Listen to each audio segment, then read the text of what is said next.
apa bezanya antara tawasul dengan istighasah? Sebab ramai masyarakat yang keliru, termasuk juga Pak Kiai dan Habib-Habib.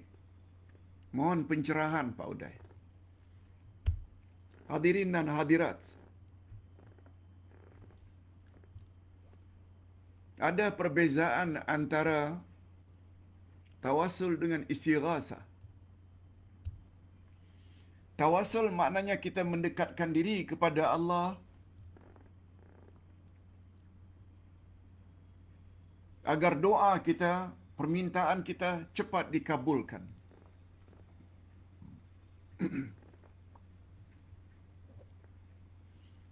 Istighasah pula dia adalah lebih khusus. Antara lain memohon pertolongan kepada makhluk.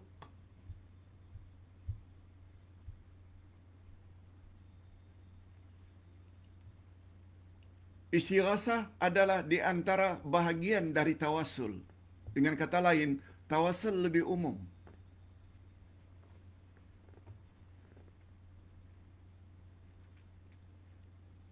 Memang betul terdapat kekeliruan dalam memahami makna tawasul dan istighasah.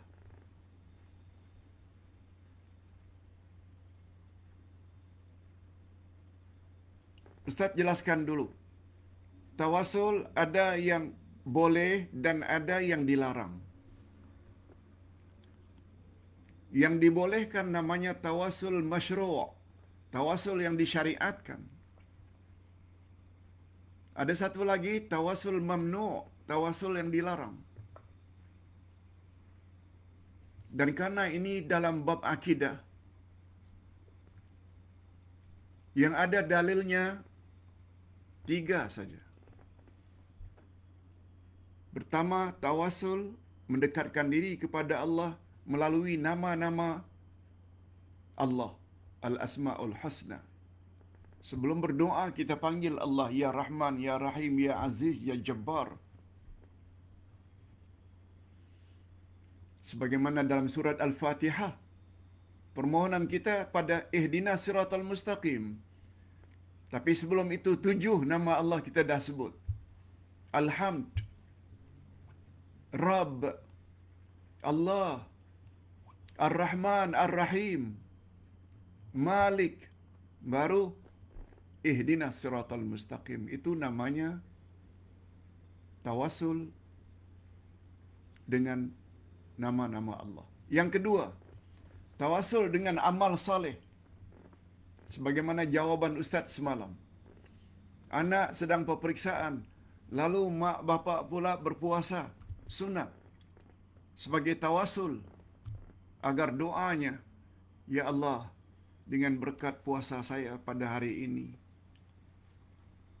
dengan berkat tahajud saya pada malam tadi, dengan berkat bacaan Al-Quran yang sudah saya baca, kiranya Engkau kuatkanlah ingatan anak saya yang sedang mengikuti peperiksaan.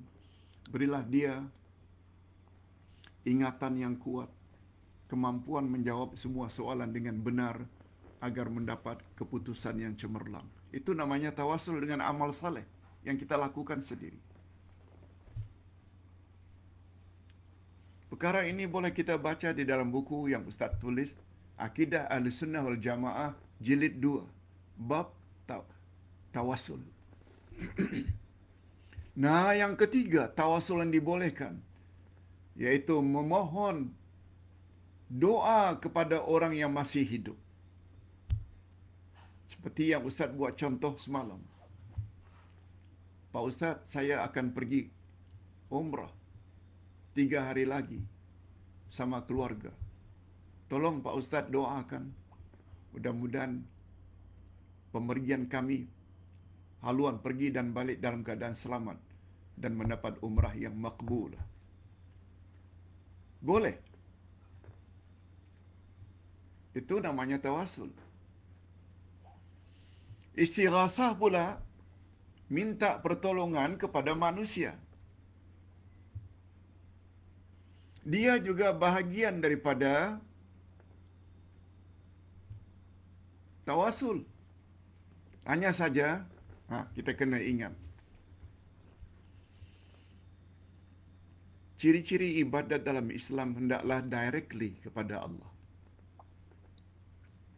Kalau minta bantuan kepada manusia pula, hukumnya boleh, tak salah, asal yang kita minta bantu itu mampu dilakukan oleh manusia.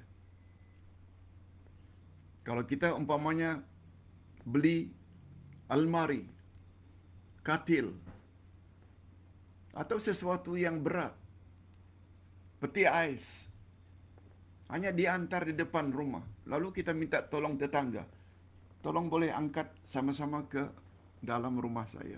Itu boleh. Minta tolong seperti itu, tak salah. Sebab itu mampu dilakukan oleh manusia. Tapi, bila kita minta bantuan pada manusia yang manusia sendiri tidak mampu melakukannya, atau cara kita minta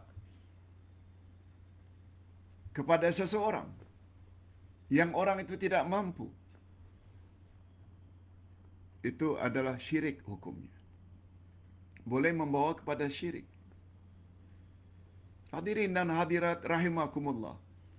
Berapa banyak orang-orang yang pergi ke kuburan-kuburan, minta-minta di atas kuburan.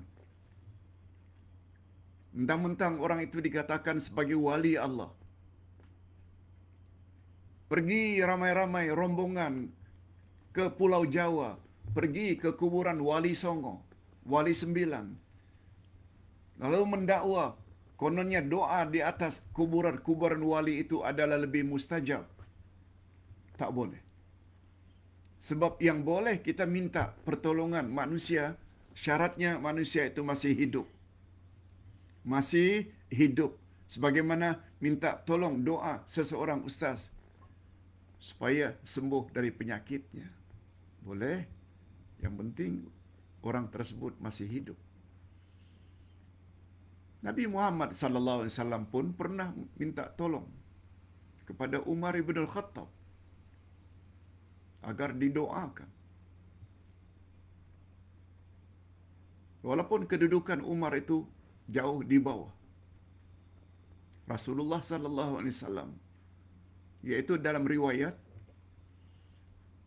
Umar memberitahu kepada Rasul di Madinah bahawa beliau akan pergi umrah. Memaklumkan pada Nabi, kata Nabi, silakan. Cuma Nabi ikuti. La tansani fi du'aik. Jangan lupakan aku dalam doamu sesampainya di Mekah. Maknanya, hukumnya boleh. Yang jelas ketika itu Umar masih hidup. Tapi orang yang sudah meninggal dunia walaupun dia wali, tak boleh. Jangankan para wali memohon kepada Rasulullah sallallahu alaihi wasallam untuk disampaikan kepada Allah. Minta pada Allah, tapi dengan berkat Rasulullah padahal baginda telah wafat, tak boleh. Itu namanya istighatsah. Hadirin dan hadirat rahimakumullah. Itu jawaban Ustaz untuk soalan yang kedua. Yang ketiga,